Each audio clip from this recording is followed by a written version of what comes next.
여러분 안녕하십니까? 오늘은 2월 24일 월요일 아침입니다. 벌써 2월의 마지막 주가 됐네요.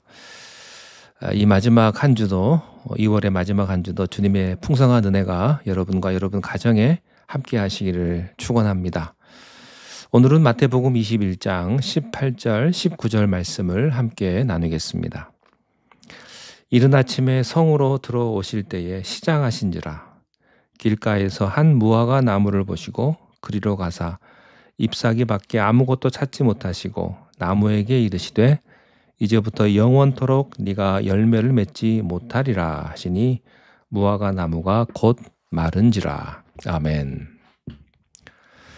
예수님께서 예루살렘으로 입성을 하셔서 제일 먼저 찾아가신 곳이 성전이었습니다. 예수님의 마음은 하나님으로 가득 차 있었던 겁니다. 하나님을 생각하는 것보다 더 큰 사상은 없습니다. 더 위대한 생각은 없는 것이죠.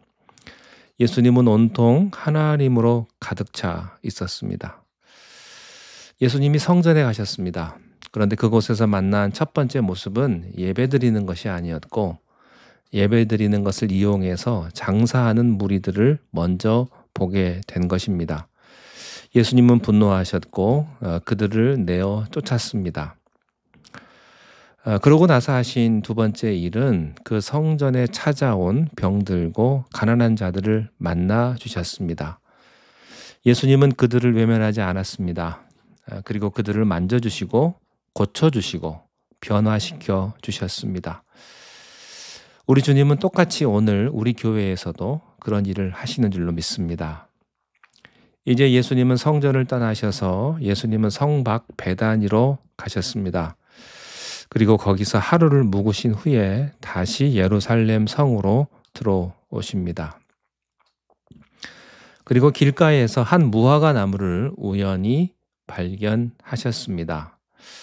그때는 마침 예수님이 몹시 시장하신 때입니다. 아마 아침을 못 드신 것 같습니다. 그래서 혹시라도 무화과 나무에서 열매를 따먹을 수 있을까라고 생각을 하시고 그 무화과 나무를 보신 것 같습니다. 18절에 이른 아침에 성으로 들어오실 때에 시장하신지라 길가에서 한 무화과 나무를 보시고 그리로 가사 잎사귀 밖에 아무것도 찾지 못하시고 그 다음에 나무에게 이르시되 이제부터 영원토록 내가 열매를 맺지 못하리라 하시니 무화과 나무가 곧 마른지라. 어떻게 보면 좀 뜬금없습니다. 이상한 일입니다. 제자들은 예수님의 행동이 전혀 이해가 되지 않았습니다. 우리 주님은요, 상한 갈대도 꺾지 아니하시는 분이시고요. 참으로 연약하고 부족한 사람들을 용서하시고 받아주시는 예수님이신데 왜 예수님께서 이 나무를 이렇게 무자비하게 저주하셨을까? 제자들이 갸우뚱했습니다. 20절에 제자들이 보고 이상히 여겨 이르되 무화과 나무가 어찌하여 곧 말랐나이까? 예수님의 제자만 이상한 것이 아니고요. 저도 좀 이상하고 우리도 좀 이상하게 느껴집니다. 예수님이 좀 무자비하시다. 주님이 아무리 시장하셔도 그렇지 이렇게까지 뭐 하실 필요가 있나? 여기서 제자들이 당황하고 이상하게 여긴 것이 크게 두 가지입니다. 첫째는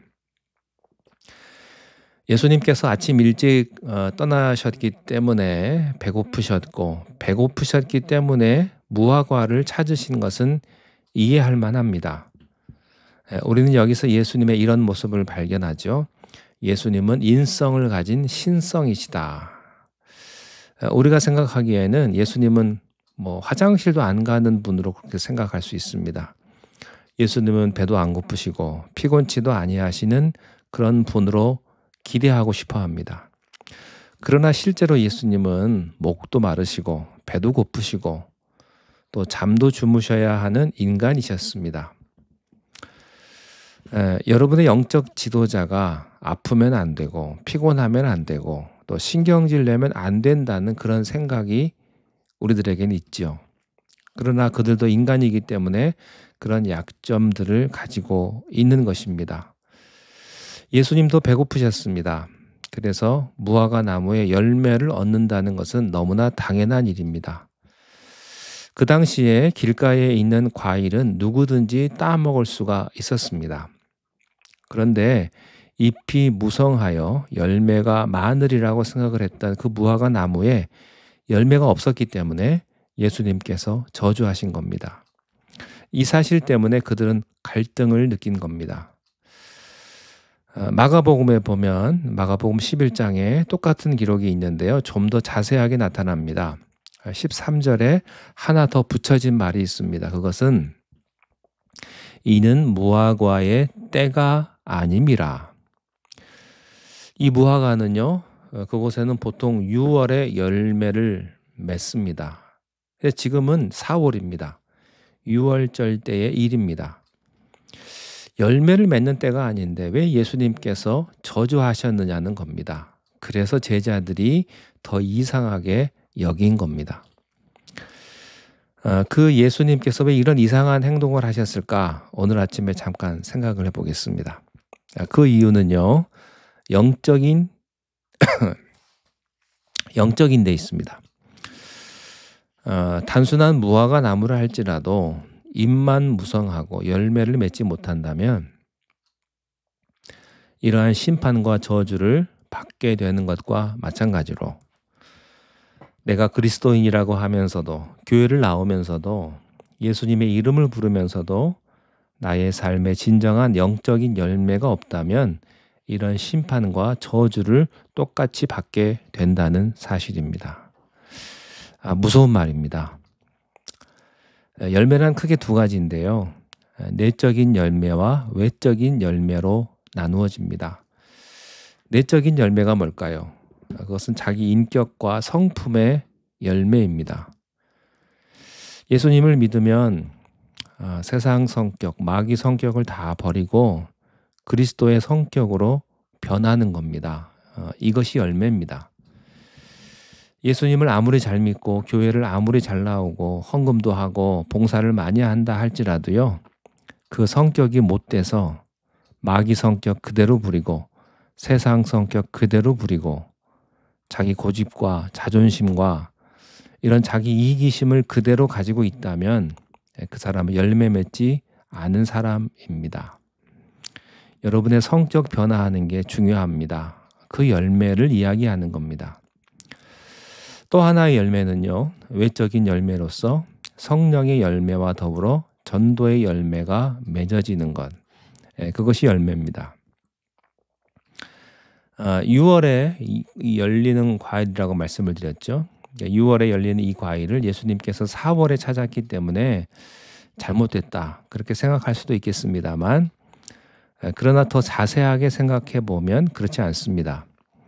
이사야 28장 4절에 보면 여름 전에 처음 익은 무화과라는 표현이 있습니다.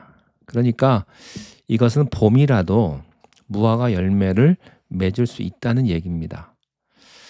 또 성숙한 열매는 아닐지라도 여름 되기 전에 작은 열매들이 반드시 있어야 합니다.